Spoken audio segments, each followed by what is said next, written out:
아침에 눈을 떴을 때 발을 디디며 느껴지는 그 뻐근함, 혹시 익숙하신가요? 화장실을 가다가 문턱에 발이 걸려 아차 했던 순간, 혹은 계단을 오를 때 무릎에서 삐걱 소리가 나는 것 같아 멈칫했던 경험은 없으신가요? 우리는 얼굴에 생긴 검버섯이나 주름에는 수십만 원을 쓰면서도 정작 내 몸을 지탱하는 이 두 다리의 힘이 빠져나가는 소리에는 둔감합니다. 많은 분들이 노후에 가장 두려운 것이 치매나 암이라고 답하지만 40년간 환자분들을 뵈면서 제가 내린 결론은 다릅니다. 우리 삶의 존엄성을 마지막까지 지켜주는 것은 맑은 정신이나 튼튼한 위장이 아니라 바로 내 두 발로 원하는 곳에 걸어갈 수 있는 힘입니다. 이 영상이 도움이 되셨다면 구독과 좋아요 눌러주세요. 작은 실천이 건강을 바꿀 수 있습니다. 오늘 우리는 100세까지 내 두 발로 걷기 위한 여정의 첫 번째 질문을 마주할 것입니다. 그 질문은 무엇을 먹어야 하는가가 아니라 왜 우리는 팔이 아닌 다리부터 잃어가는가입니다. 우리 몸은 참 정직합니다. 쓰지 않는 근육은 가장 먼저 퇴화시키죠. 안타깝게도 현대사회는 우리가 다리를 쓸 일을 점점 빼앗아가고 있습니다. 앉아서 TV를 보고, 앉아서 식사를 하고, 앉아서 차를 타고 이동합니다. 팔은 스마트폰을 들고, 리모컨을 누르고, 숟가락을 들며 매일 바쁘게 움직이지만, 다리는 그저 몸을 지탱하는 기둥 역할에 만족하게 됩니다. 하지만 우리 몸의 근육은 기둥이 아니라 엔진으로 설계되었습니다. 임상에서 만나는 많은 환자분들이 이런 말씀을 하십니다. 원장님, 나 팔굽혀펴기는 아직 20개도 해요. 팔씨름도 젊은 사람한테 안 져요. 그분들의 팔은 정말 튼튼합니다. 하지만 저는 그분의 팔이 아니라 걸음걸이를 봅니다. 팔 힘이 아무리 좋아도 보폭이 좁아지고 발을 끄는 소리가 난다면 그분의 건강시계는 이미 위험신호를 보내고 있는 것입니다. 왜 그럴까요? 의학계에서는 여전히 노화 과정에서 왜 유독 하체 근육이 상체보다 더 빠르고 심각하게 감소하는지에 대해 논쟁 중입니다. 단순히 중력의 영향 때문인지, 호르몬의 변화가 하체에 더 민감하게 작용하는 것인지, 혹은 혈류 공급의 차이 때문인지 명확히 밝혀진 바는 없습니다. 하지만 결과는 명확합니다. 다리 근육이 먼저 사라진다는 사실입니다. 저는 이것을 나무의 뿌리에 비유하는 것을 좋아합니다. 팔은 가지와 같습니다. 가지가 무성하고 잎이 푸르면 나무가 건강해 보이죠. 하지만 정작 나무를 살게 하는 것은 땅속 깊이 박힌 뿌리입니다. 뿌리가 썩기 시작하면 아무리 튼튼해 보이던 가지도 결국에는 말라 죽게 됩니다. 우리의 다리가 바로 그 뿌리입니다. 뿌리가 약해지면, 즉 다리 근육이 빠지기 시작하면 우리는 결국 넘어지게 됩니다. 60대 이후의 삶에서 넘어짐은 단순한 사고가 아니라 삶의 질이 무너지는 도미노의 첫 번째 조각입니다. 많은 분들이 큰 병에 걸려야만 침대에 눕게 된다고 오해하십니다. 하지만 제가 본 바로는 대부분의 어르신들이 침대 신세를 지게 되는 결정적 계기는 고관절 골절이나 무릎 부상 같은 낙상 사고였습니다. 그리고 그 낙상은 팔 힘이 약해서가 아니라 순간적으로 몸의 균형을 잡아주지 못한 약한 다리 때문에 발생합니다. 우리는 팔로 걷지 않습니다. 우리는 다리로 걷습니다. 그래서 100세 보행을 위한 첫 번째 질문은 팔을 어떻게 단련할까가 아니라 어떻게 이 다리 근육의 감소를 막을 것인가가 되어야 합니다. 다음 장에서는 이 비극이 정확히 우리 몸의 어디에서 시작되는지 그 구체적인 지점을 짚어보겠습니다. 우리의 비극은 정확히 배꼽 아래, 즉 하체에서 시작됩니다. 믿기 어려우시겠지만 우리 몸 전체 근육의 약 70%가 허벅지, 엉덩이, 종아리, 즉 하체에 집중되어 있습니다. 이 70%라는 숫자는 단순한 비율이 아닙니다. 이것은 우리 몸의 생명유지 공장의 대부분이 이곳에 몰려있다는 뜻입니다. 우리는 흔히 근육이라고 하면 팔에 있는 알통이나 가슴 근육처럼 무언가를 들어올리는 힘만 생각합니다.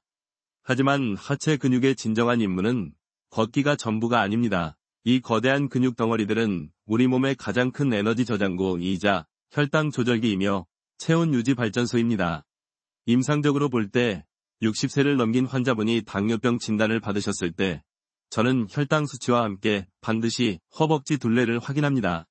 왜일까요? 하체 근육, 특히 허벅지 근육은 우리가 섭취한 포도당의 약 70%를 소비하는 가장 큰 장기이기 때문입니다. 근육량이 충분하면 식사 후 혈당이 올라도 이 근육들이 스펀지처럼 당분을 쫙 빨아들여 에너지로 태워버립니다. 하지만 하체 근육이 부실하면 그 많던 당분은 갈 곳을 잃고 혈액 속을 떠돌다가 결국 혈관을 망가뜨리고 췌장을 지치게 만듭니다. 그래서 당뇨병은 췌장의 병이 아니라 실은 하체 근육의 병이다 라고 말하는 의학자들도 있습니다. 이 부분에 대해서는 아직 학계의 의견이 분분합니다. 췌장의 인슐린 분비 기능 저하가 먼저인지 근육의 당분 사용 능력 저하가 먼저인지에 대한 논쟁이죠. 하지만 분명한 것은 하체 근육이 부실한 분일수록 혈당 조절이 훨씬 더 어렵다는 사실입니다. 이것은 40년 진료실에서 제가 매일 확인하는 임상적 진실입니다. 그런데 이 소중한 70%의 근육이 노화와 함께 무서운 속도로 사라집니다. 의학적으로 근감소증, 사크로페니아이라고 부르는 이 현상은 30대부터 시작되어 60대 이후에는 1년에 1에서 2%씩 가속화됩니다. 1에서 2%라고 하니 별것 아닌 것 같으신가요? 10년이면 내 하체 근육의 10에서 20%가 공기 중으로 사라져버리는 것입니다. 제가 만났던 한 70대 초반의 남성 환자분이 계셨습니다. 평생 건설 현장에서 일하셔서 누구보다 건강을 자신하셨던 분입니다.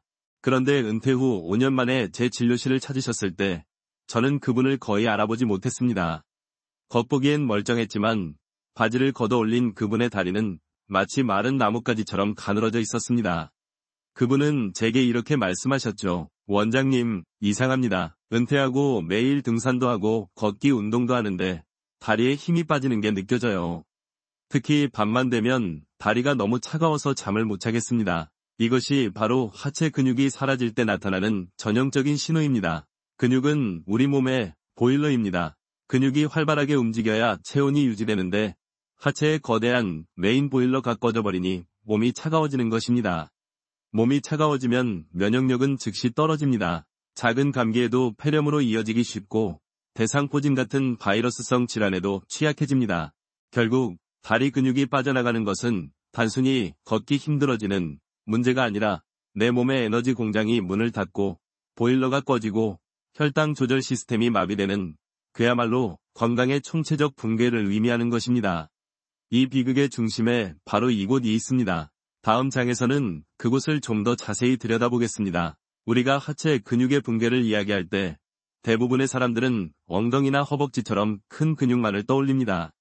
하지만 그보다 더 시급하고 치명적인 문제가 종아리에서 바로 제2위 심장이라 불리는 이 부위에서 조용히 벌어지고 있습니다. 네, 제2위 심장입니다. 우리의 심장, 제1위 심장은 강력한 펌프질로 동맥을 통해 온몸 구석구석으로 피를 보냅니다. 하지만 이 피가 발끝까지 갔다가 중력을 거슬러 다시 심장까지 돌아오는 여정은 어떻게 될까요? 심장의 펌프질만으로는 이 거대한 역류를 감당하기 어렵습니다. 이때 폭발적인 힘으로 피를 다시 심장으로 짜올리는 역할을 하는 것이 바로 종아리 근육입니다. 우리가 걸을 때마다 이 종아리 근육, 특히 비복근과 가자미근은 정맥을 강력하게 압박합니다. 마치 우리가 손으로 물이 든 호스를 꽉 쥐어짜는 것처럼 말입니다. 이 압력으로 인해 혈액은 판막을 통해 위로 밀려 올라가 심장으로 돌아갈 수 있습니다. 이것이 바로 의학에서 말하는 근육 펌프, 머슬 펌프 작용이며 종아리가 제2의 심장이라 불리는 이유입니다. 그런데 만약 이 제2의 심장이 멈추기 시작한다면 어떻게 될까요? 상상해 보십시오. 강물이 흘러야 하는데 중간에 펌프가 고장나 물이 고여 썩기 시작하는 모습을 말입니다. 우리 다리에서도 똑같은 일이 벌어집니다. 종아리 근육이 약해져 피를 짜 올리지 못하면 노폐물과 이산화탄소가 가득한 정맥혈이 발과 다리에 정체되기 시작합니다. 초기 증상은 아주 사소하게 나타납니다. 원장님, 저녁만 되면 다리가 코끼리 다리처럼 퉁퉁 붓습니다. 자다가 다리에 쥐가 나서 깨는 일이 잦아졌어요.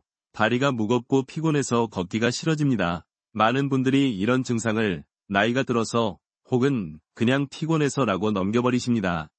하지만 이것은 제2의 심장이 보내는 절박한 구조 신호입니다. 피가 고이면 혈관 내의 압력이 높아지고 이 압력을 견디지 못한 정맥혈관은 뱀처럼 구불구불하게 늘어나 피부 밖으로 튀어나옵니다. 이것이 바로 하지정맥류입니다.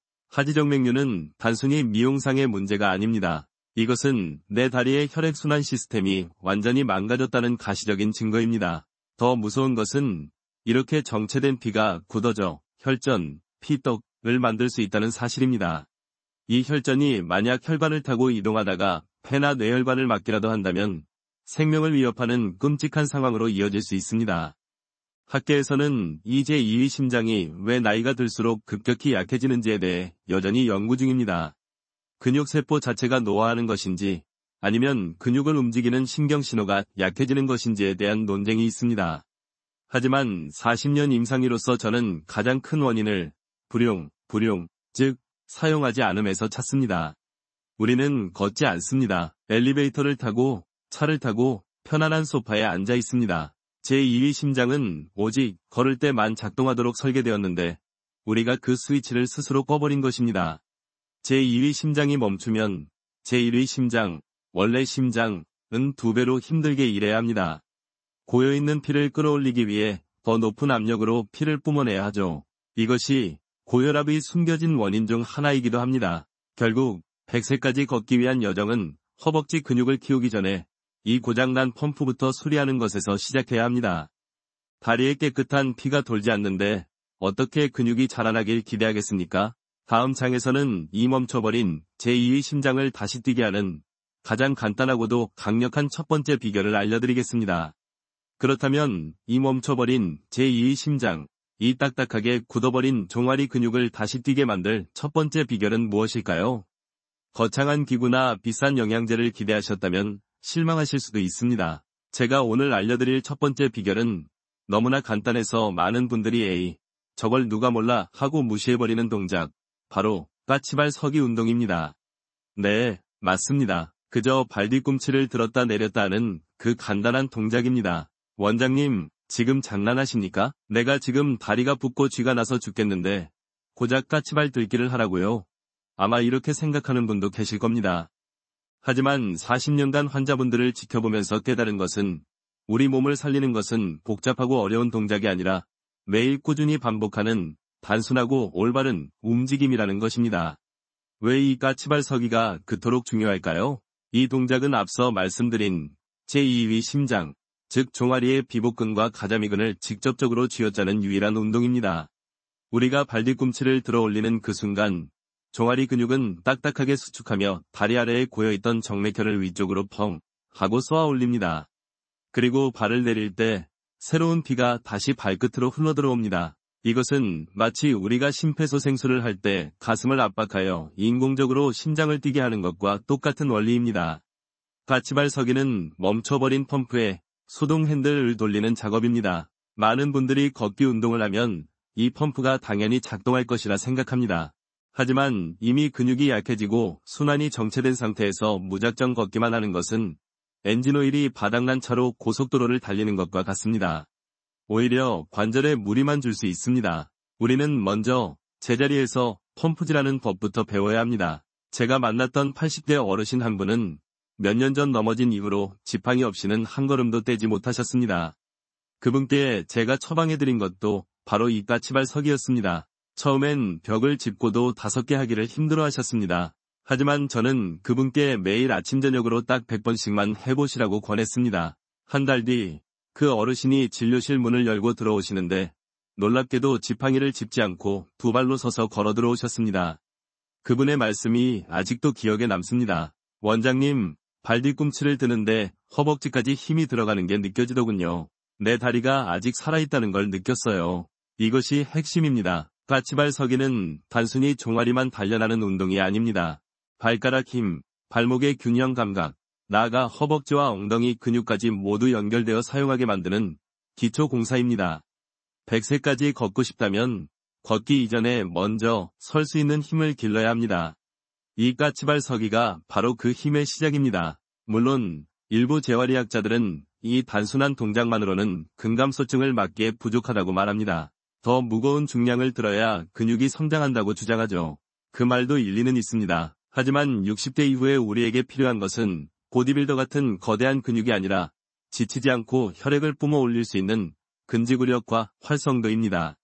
그런데 이토록 간단한 까치발 운동에도 치명적인 함정이 있다는 사실을 아십니까? 대부분의 사람들이 이 운동을 한 가지 방법으로만, 그것도 잘못된 방법으로 하고 있습니다. 다음 장에서는 여러분이 평생 모르고 지냈을지도 모르는 이 까치발 운동의 3가지 단계를 정확하게 알려드리겠습니다. 우리가 이 중요한 까치발서기 운동을 한다고 할 때 99%의 사람들이 한 가지 방법밖에 모릅니다. 그냥 발 뒤꿈치를 들었다, 내렸다 하는 것이죠. 물론 그것도 훌륭한 시작입니다. 하지만 우리 발과 종아리는 그렇게 단순한 구조물이 아닙니다. 여러분이 100세까지 흔들림 없이 걷기 위해서는 발바닥의 아치, 발목의 안정성, 그리고 발가락 하나하나의 힘까지 모두 깨워야 합니다. 그래서 오늘 저는 여러분이 평생 해왔던 것과는 전혀 다른 까치발 운동의 3단계를 알려드릴 것입니다. 1단계, 5발가락 까치발. 이것은 가장 기본이 되는 동작입니다. 우리가 흔히 아는 까치발 서기죠. 두 발을 어깨 너비로 벌리고 서서 5발가락 전체의 체중을 고르게 싣는다는 느낌으로 발 뒤꿈치를 천천히, 그리고 최대한 높이 들어 올립니다.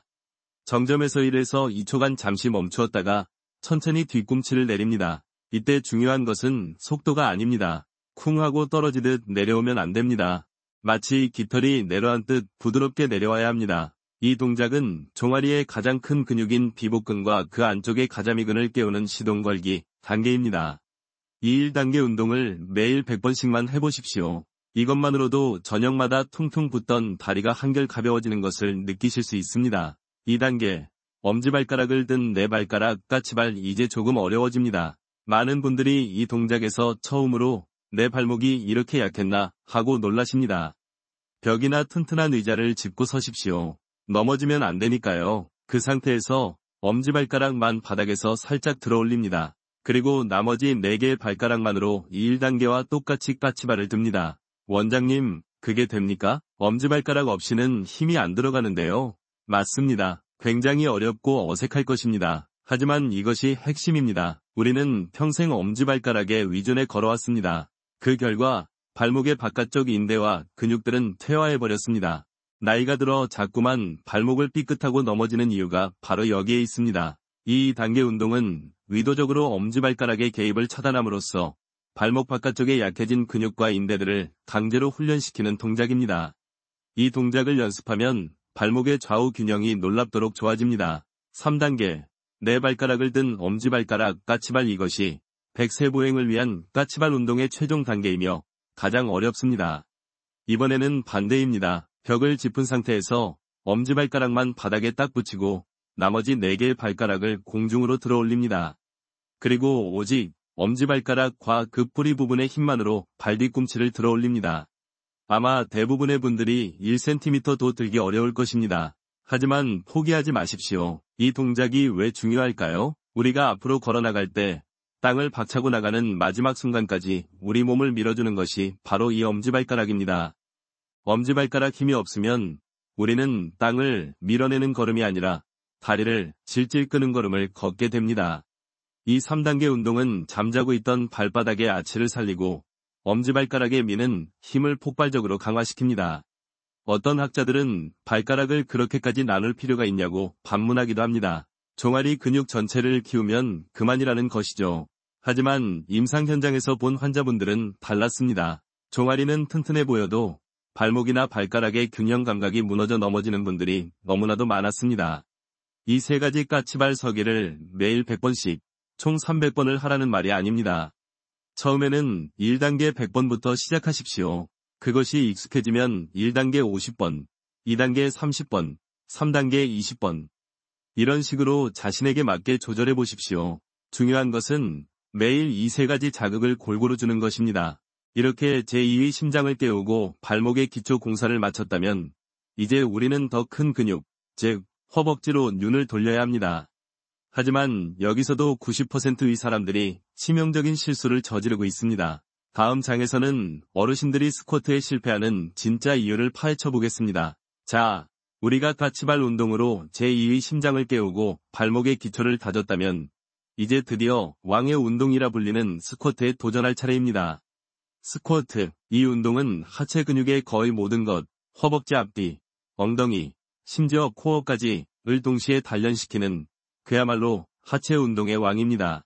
만약 누군가 저에게 100세까지 걷기 위해 단 하나의 운동만 해야 한다면 무엇을 고르겠냐고 묻는다면 저는 망설임 없이 올바른 스쿼트라고 답할 것입니다.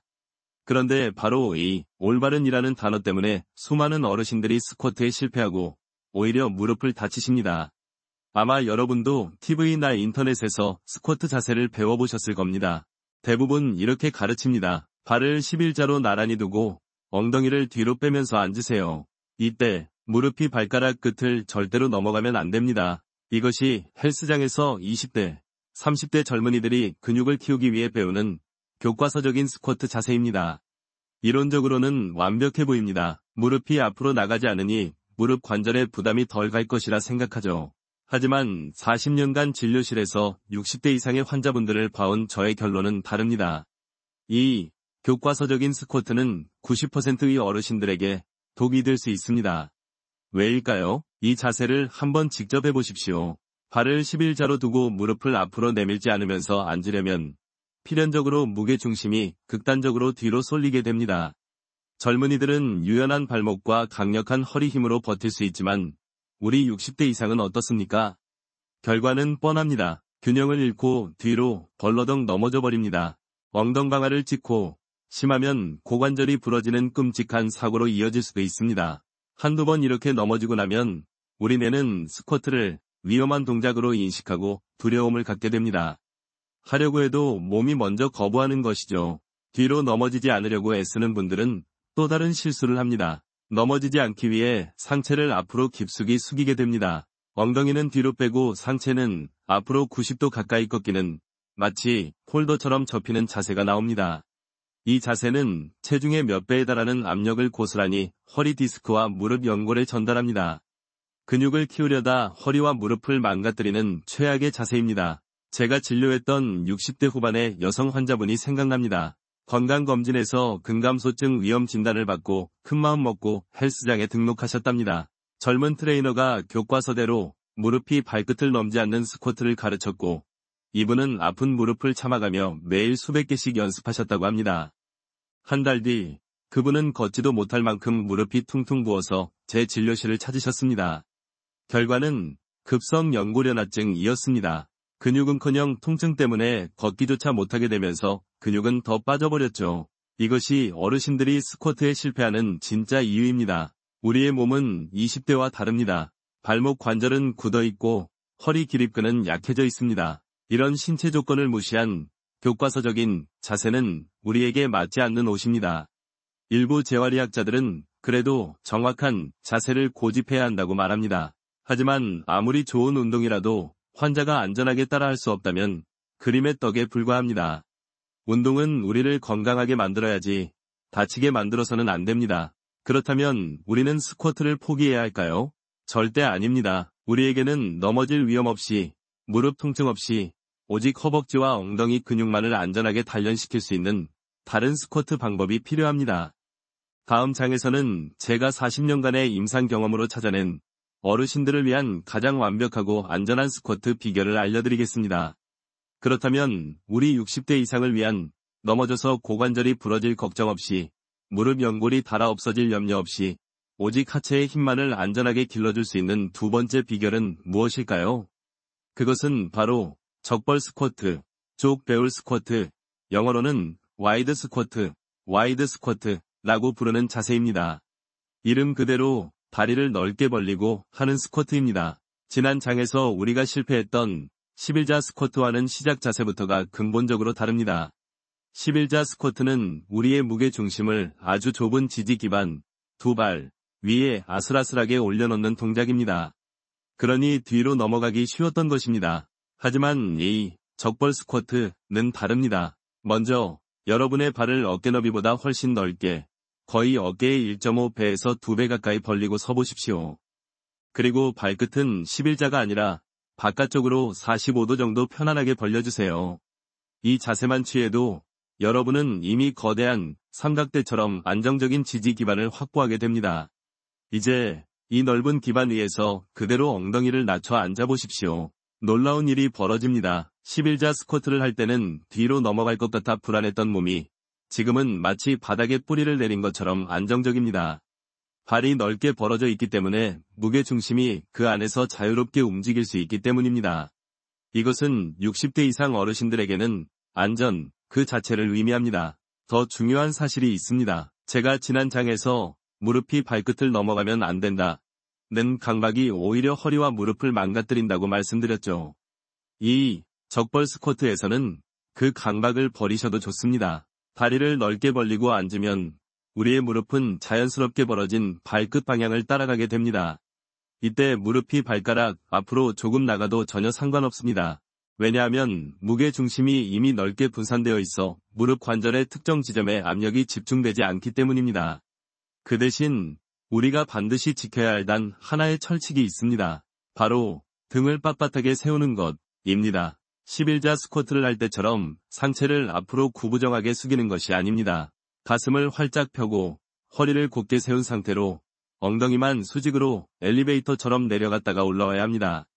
이렇게 등을 꼿꼿이 세우고 앉으면 허벅지 근육, 특히 평생 쓸 일이 별로 없었던 허벅지 안쪽 근육, 내전근, 과 엉덩이 근육, 둔근에 엄청난 자극이 가는 것을 느끼실 수 있을 겁니다.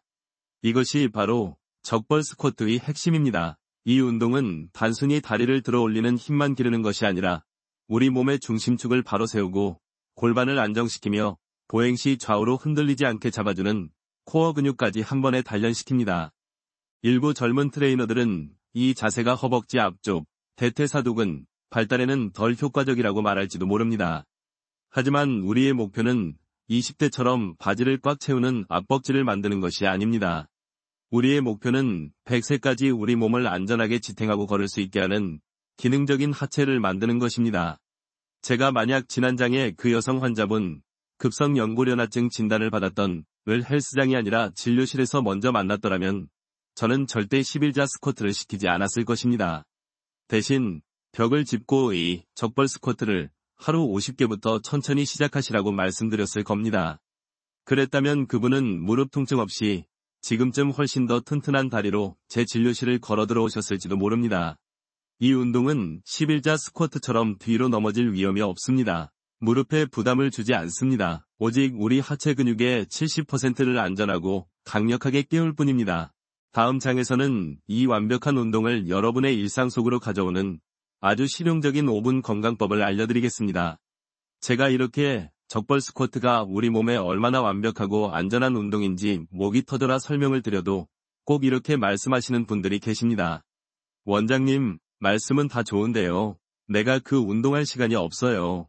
하루 종일 손주들 돌보고 집안일하다 보면 해가 집니다. 혹은 우리 집은 좁아서 운동할 공간도 마땅치 않아요. 정말 그럴까요? 정말 시간이 없고 공간이 없어서 우리가 운동을 못하는 걸까요? 제가 이 적벌 스쿼트를 두 번째 비결로 자신있게 말씀드리는 이유는 이 운동이 우리에게 아무것도 요구하지 않기 때문입니다. 비싼 헬스장 회원권도, 멋진 운동복도, 심지어 운동화도 필요 없습니다. 잠옷을 입은 채로도, 양말만 신고도 지금 당장 그 자리에서 할 수 있습니다. 오늘 저는 이 완벽한 운동을 여러분의 24시간 속에 완벽하게 녹여 넣을 수 있는 5분 건강법을 알려드리겠습니다. 앞서 제가 이 적벌 스쿼트를 아침에 일어나서 100개씩 해보시라고 권해드렸습니다. 100개라고 하니 헉 하고 겁부터 먹으셨을 겁니다. 하지만 200개는 5분이면 충분히 다 끝나는 양입니다. 그리고 200개를 한 번에 다 채우라는 말씀이 아닙니다. 우리의 몸은, 특히 60대 이상의 관절은 한 번에 몰아치는 운동을 싫어합니다. 대신 자주, 그리고 꾸준히 하는 것을 좋아합니다. 자, 이렇게 한번 해보시는 겁니다. 아침에 일어나서 양치질을 하실 때 칫솔을 입에 물고 세면대 앞에서 다리를 넓게 벌리고 적벌 스쿼트 10개를 해보십시오. 등을 꼿꼿이 세우고 천천히 10번을 앉았다 일어나는 겁니다. TV를 보시다가 드라마가 끝나고 광고가 나오는 그 2에서 3분 동안 소파에서 일어나 그 자리에서 20개를 해보십시오. 맹렬하게 할 필요도 없습니다. 가슴을 펴고 천천히 허벅지 안쪽이 당기는 것을 느끼면서 말입니다. 버스를 기다리실 때 주변에 사람이 없다면 기둥을 잡고 10개만 해보십시오. 남의 시선이 뭐가 중요합니까? 내 다리 근육이 다시 살아나고 있는데 말입니다. 아파트 엘리베이터를 탔는데 마침 혼자라면 그 10초, 20초 동안 5개라 더 해보는 겁니다. 이렇게 자투리 시간을 모아보세요. 아침 양치할 때 10개, TV 광고 중에 20개, 버스 기다리며 10개, 엘리베이터에서 5개, 저녁에 양치하며 10개. 이것만 합쳐도 벌써 55개입니다. 하루에 100개를 채우는 것이 전혀 불가능한 일이 아닙니다. 제 환자 중에 70대 중반의 할머님이 한 분 계셨습니다. 무릎이 아파서 걷기 운동은 꿈도 못 꾸고 하루 종일 소파에 앉아 TV만 보시던 분입니다. 근육은 다 빠지고 다리는 퉁퉁 부어 있었죠. 제가 그분께 다른 처방은 다 끊고 딱이 적벌 스쿼트만 TV 광고가 나올 때마다 10개씩 하시라고 했습니다. 처음엔 그게 운동이 되냐며 못 믿어 하셨죠. 3달 뒤 그 할머님이 웬일로 환하게 웃으시면서 진료실에 들어오셨습니다. 원장님, 나 요즘 드라마보다 광고 시간이 더 기다려져요. 어제는 내가 앉았다 일어나는 걸 보고 손주 녀석이 할머니 꿀벅지 되겠다고 놀리더라니까요. 그분의 퉁퉁 부었던 다리는 눈에 띄게 탄력이 붙어 있었습니다. 물론 일부 운동 전문가들은 근육을 키우려면 반드시 30분 이상 집중적으로 무게를 치면서 해야 한다고 주장합니다. 그것은 근육을 크게 만드는 방식입니다. 하지만 우리의 목표는 그것이 아닙니다. 우리는 100세까지 지치지 않고 걷는 기능을 회복하는 것이 목표입니다. 그러기엔 이렇게 일상 속에서 자주 근육을 깨워주는 방식이 훨씬 더 안전하고 효과적입니다. 이 5분 건강법은 장비가 필요 없고 돈이 들지 않으며 실패할 확률이 없습니다. 이렇게 2가지 비결, 까치발서기와 적벌 스쿼트만으로도 여러분의 하체는 이미 10년은 젊어졌을 것입니다. 하지만 아직 마지막 한 조각이 남아 있습니다. 근육을 만들었다면 반드시 이것을 해줘야 비로소 운동이 완성됩니다. 다음 장에서는 아무도 신경 쓰지 않았던 3번째 비결을 공개하겠습니다. 자, 이제 우리는 2가지 강력한 비결을 손에 쥐었습니다. 까치발서기로 멈춰버린 제2의 심장의 시동을 걸었고 적벌 스쿼트로 100세 보행에 필요한 튼튼한 엔진, 허벅지를 장착했습니다. 이 2가지만 매일 하셔도 여러분의 다리는 이미 10년, 20년 전이 힘을 되찾기 시작했을 것입니다. 하지만 여기서 99%의 사람들이 운동의 마지막 조각을 빠뜨립니다. 운동이 끝났다고 해서 아이고 힘들다 하면서 소파에 털썩 주저앉아 버리지는 않으신가요? 튼튼한 근육을 만들었으니 이제 끝이라고 생각하십니까? 천만에요. 이것은 마치 값비싼 재료로 정성껏 요리를 해놓고 설거지는 나 몰라라 내버려두는 것과 같습니다. 우리가 까치발이나 스쿼트 같은 근력 운동을 할 때 우리 근육은 강력하게 수축합니다. 즉, 짧고 단단하게 뭉치는 과정이죠. 이것은 근육을 키우기 위해 반드시 필요합니다. 하지만 이 뭉친 근육을 운동 후에 부드럽게 이완시켜주지 않는다면 그 근육은 어떻게 될까요? 그것은 튼튼한 근육이 아니라 딱딱하게 굳어버린 고무줄이 됩니다. 신축성을 잃고 짧아진 고무줄 말입니다. 이런 근육은 힘은 셀지 몰라도 작은 충격에도 툭 하고 끊어지기 쉽습니다. 제가 진료실에서 만난 60대 등산 애호가 한 분이 계셨습니다. 그분은 허벅지가 저보다 튼튼하셨습니다. 그런데도 늘 족저근막염, 발바닥 통증, 아킬레스건염을 달고 사셨죠. 그분은 제게 물었습니다. 원장님, 나는 발이 힘이 이렇게 좋은데 왜 자꾸 발목이랑 발바닥이 아플까요? 답은 간단했습니다. 그분은 짚는 운동만 했을 뿐, 푸는 운동을 단 한 번도 하지 않으셨던 겁니다. 딱딱하게 굳고 짧아진 종아리 근육이 비복근과 가자미근, 발 뒤꿈치의 아킬레스건을 계속 잡아당겼고 그 압력이 결국 발바닥의 족저근막까지 전달되어 염증을 일으킨 것입니다. 그래서 100세 보행을 위한 마지막 3번째 비결은 근육을 만드는 것이 아니라 근육을 부드럽게 펴주는 것, 바로 종아리 스트레칭입니다. 수십 년간 의학과 스포츠계에서는 스트레칭을 운동 전에 해야 하냐, 후에 해야 하냐는 지루한 논쟁이 있었습니다. 하지만 최근의 정설은 명확합니다. 운동 전에는 가볍게 몸을 데우는 동적 스트레칭을, 그리고 운동이 끝난 후에는 우리가 오늘 배울 것과 같은 정적 스트레칭을 통해 뜨거워진 근육을 부드럽게 늘려줘야 한다는 것입니다. 이 3번째 비결 역시 돈 한 푼 들지 않습니다. 그저 집안에 있는 계단 끄트머리나 두꺼운 책 한 권, 혹은 벽돌 한두 장만 있으면 됩니다. 벽돌이나 책 위에 발이 앞부분, 발볼만 대고 올라서십시오. 그리고 천천히 발뒤꿈치를 바닥 쪽으로 지그시 내립니다. 아마 처음 하시는 분들은 종아리 뒤쪽에서부터 아킬레스건까지 소리가 날 정도로 어마어마하게 당기는 고통을 느끼실 겁니다. 괜찮습니다. 그 고통은 근육이 찢어지는 비명이 아니라 수십 년간 갇혀있던 근육이 드디어 숨을 쉬는 환희의 비명입니다. 그 상태로 20초에서 30초간 숨을 내쉬면서 버텨보십시오. 우리가 까치발로 쥐어짰던 그 비복근과 가자미근이 고무줄처럼 쫙 펴지는 것을 느껴보십시오. 이것은 단순히 근육을 푸는 것을 넘어 혈액이 다시 순환할 수 있는 길을 터주는 작업입니다. 엔진을 만들고 스쿼트, 펌프를 돌렸다면 까치발, 이제 그 피가 막힘없이 흐를 수 있도록 배관 청소, 스트레칭을 해줘야 운동이 완성되는 것입니다.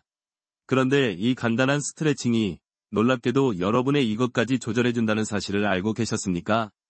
다음 장에서는 종아리와 혈당 사이의 놀라운 관계에 대해 말씀드리겠습니다. 우리가 방금 배운 이 간단한 종아리 스트레칭이 그저 뭉친 근육을 풀고 발목을 유연하게 만드는 데서 그친다고 생각하십니까? 만약 그렇다면 여러분은 이 세 번째 비결이 가진 가장 놀라운 힘을 놓치고 계신 것입니다. 40년간 당뇨병 환자들을 진료하면서 저는 환자분들에게 늘 식사하시고 꼭 30분씩 걸으세요 라고 잔소리처럼 말씀드렸습니다. 식후 혈당이 치솟는 것을 막기 위해 섭취한 당분을 근육에서 태워버리라는 의학적인 처방이었죠. 하지만 많은 분들이 무릎이 아파서 걷지를 못한다, 날씨가 굳어서 나갈 수가 없다 라며 어려움을 호소하셨습니다. 그런데 말입니다. 만약 걷지 않고도 제자리에서 이 종아리 스트레칭을 하는 것만으로도 식후 혈당을 낮추는데 큰 도움을 받을 수 있다면 믿으시겠습니까? 이것은 과장이 아닙니다. 바로 이 종아리 근육, 특히 우리가 스트레칭으로 쫙 폈던 가자미근과 비복근 이 우리 몸에서 혈당을 조절하는데 상상 이상으로 중요한 역할을 하기 때문입니다. 임상적으로 볼 때 허벅지 근육이 우리 몸의 포도당을 가장 많이 소비하는 주요 공장이라면 이 종아리 근육은 식후에 갑자기 들어온 당분을 재빨리 처리하는 긴급 처리반과 같습니다. 이 근육들은 탄수화물을 에너지원으로 사용하는 것을 아주 좋아합니다. 우리가 이 근육을 자주 사용하고 스트레칭으로 자극을 주면 근육세포들은 혈액 속에 떠다니는 포도당을 더 활발하게 빨아들이기 시작합니다. 몇 년 전 60대 후반의 남성 환자 한 분이 제 진료실을 찾으셨습니다.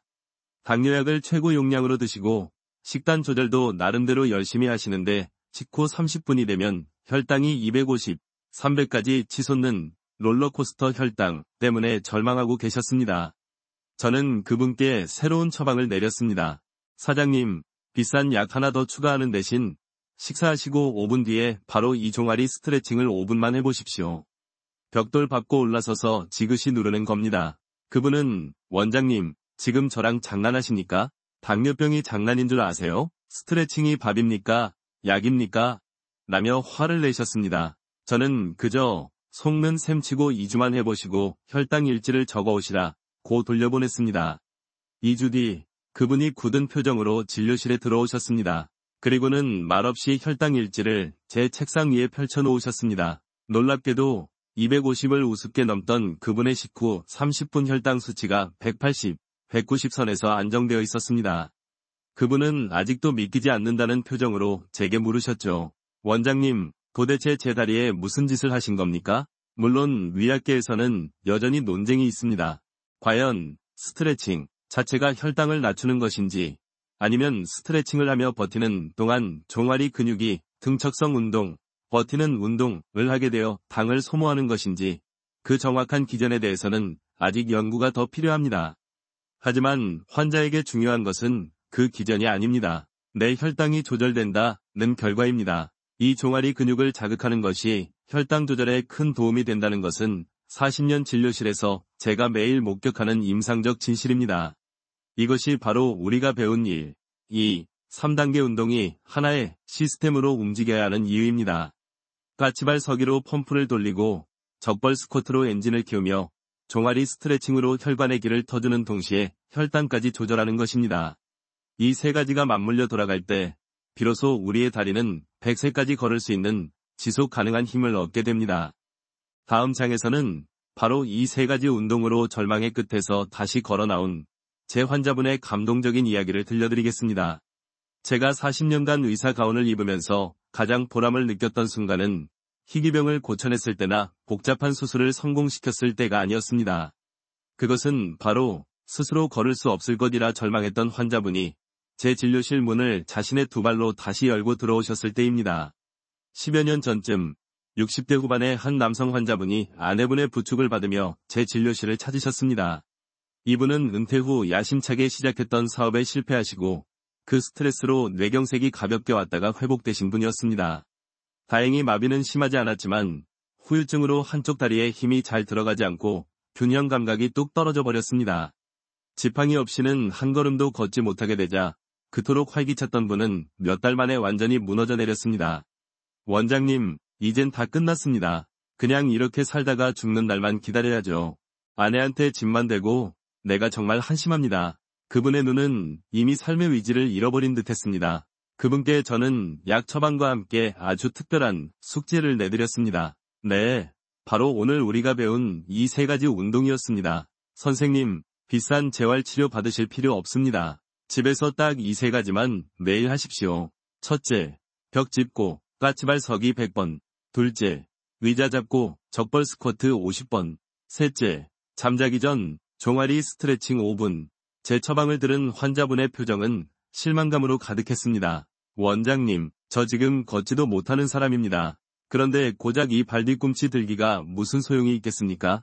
아내분 역시 무슨 운동이 이렇게 간단하냐며 반신반의하셨죠. 저는 그분께 이렇게 말씀드렸습니다. 선생님, 지금 선생님의 다리 근육은 잠들어 있는 것입니다. 이 간단한 동작들은 그 잠든 근육을 깨우는 신호입니다. 속는 셈 치고 딱 2달만 하루도 빠짐없이 해보십시오. 한 달 뒤 그분이 다시 진료실을 찾았습니다. 여전히 지팡이를 짚고 있었지만 표정이 조금 달라져 있었습니다. 원장님, 이상합니다. 까치발을 드는데 예전엔 힘이 안 들어가던 발가락 끝에 감각이 돌아오는 것 같습니다. 2달 뒤 놀라운 일이 벌어졌습니다. 진료실 문이 열리고 그분이 지팡이 없이 한 걸음 한 걸음, 비록 완벽하지는 않았지만 자신의 2발로 균형을 잡으며 걸어 들어오셨습니다. 아내분은 뒤에서 눈물을 훔치고 계셨죠. 자리에 앉은 그분이 제 손을 잡으며 말했습니다. 원장님, 기적입니다. 매일 아침 저녁으로 이 3가지를 했어요. 특히 다리를 넓게 벌리고 앉는 스쿼트, 적벌 스쿼트를 할 때 내 엉덩이랑 허벅지가 아직 살아있다고 소리치는 것 같았습니다. 이제는 아내 부축 없이 혼자 화장실에 갈 수 있습니다. 이것이 기적일까요? 아닙니다. 이것은 임상적 진실입니다. 재활의학계에서는 종종 더 복잡하고 강도 높은 훈련이 근신경 재활에 필수적이라고 말합니다. 하지만 60대 이상의 회복에서 제가 발견한 진리는 꾸준함이 강도를 이긴다는 것입니다. 우리의 몸, 특히 우리의 뇌는 영리합니다. 매일 반복되는 이 안전한 성공의 경험, 까치발 서기, 적벌 스쿼트, 종아리 스트레칭을 통해 뇌는 이 다리는 다시 써도 되는구나. 이 근육은 안전하구나. 라는 신뢰를 회복합니다. 근육이 회복되기 전에 뇌와 근육 사이에 끊어졌던 길이 먼저 다시 열리는 것입니다. 이것이 바로 많은 사람들이 간과하는 재활의 숨겨진 열쇠입니다. 그 환자분은 특별한 분이 아닙니다. 그분은 그저 절박한 마음으로 가장 단순한 이 3가지 동작을 매일 반복했을 뿐입니다. 지금 이 영상을 보고 계신 여러분의 다리에도 그 환자분이 경험했던 그 잠재력이 그대로 잠들어 있습니다. 어느덧 우리의 긴 이야기가 끝을 향해 가고 있습니다. 오늘 우리는 100세까지 내 2발로 걷기 위한 어쩌면 가장 단순하지만 가장 강력한 3가지 비결을 함께 나누었습니다. 잠들어 있던 제2의 심장을 깨우는 까치발 서기, 100세보행의 엔진을 만드는 적벌 스쿼트, 그리고 혈관의 길을 터주는 종아리 스트레칭까지 말입니다. 영상을 끄고 나면 이 모든 것이 너무 거창하고 귀찮게 느껴지실 수도 있습니다. 내일 아침이면 또 잊어버리겠지 하는 마음이 드실 수도 있습니다. 괜찮습니다. 그것이 당연한 우리의 모습입니다. 하지만 오늘 밤 잠자리에 드시기 전 딱 1분만이라도 침대 모서리에 발을 대고 종아리를 지그시 늘려보는 것은 어떨까요? 내일 아침 양치를 하면서 세면대 앞에서 까치발을 딱 10번만 들어보는 것은 어떨까요? 우리의 뇌는 거창한 계획을 싫어합니다. 하지만 이렇게 작은, 아주 사소한 성공의 경험은 좋아합니다. 100개의 스쿼트가 우리를 바꾸는 것이 아니라 오늘 단 한 번이라도 무릎을 굽혀본 그 시작이 우리를 바꿉니다. 우리의 건강은 마치 마당에 작은 묘목을 심는 것과 같습니다. 오늘 나무를 심었다고 해서 내일 당장 그 그늘 아래서 쉴 수는 없습니다. 하지만 우리는 압니다. 매일 아침 물을 주고 햇볕을 쬐어주면 그 작은 묘목이 언젠가는 굳건한 뿌리를 내리고 무성한 잎을 피워낼 것이라는 사실을 말입니다. 오늘 우리가 배운 이 세 가지 운동이 바로 여러분의 다리 근육이라는 묘목에 주는 물 한 바가지입니다. 작은 실천이 모여 큰 변화를 만듭니다. 오늘 든 까치발 한 번이 1년 뒤 여러분의 보폭을 1cm 더 넓게 만들 것입니다. 오늘 버틴 스쿼트 10초가 1년 뒤 여러분이 지팡이 없이 계단을 오를 수 있게 하는 힘이 될 것입니다. 지금 시작하시면 내년 이맘때는 전혀 다른 삶이 펼쳐질 수 있습니다. 오늘이 그 첫걸음입니다.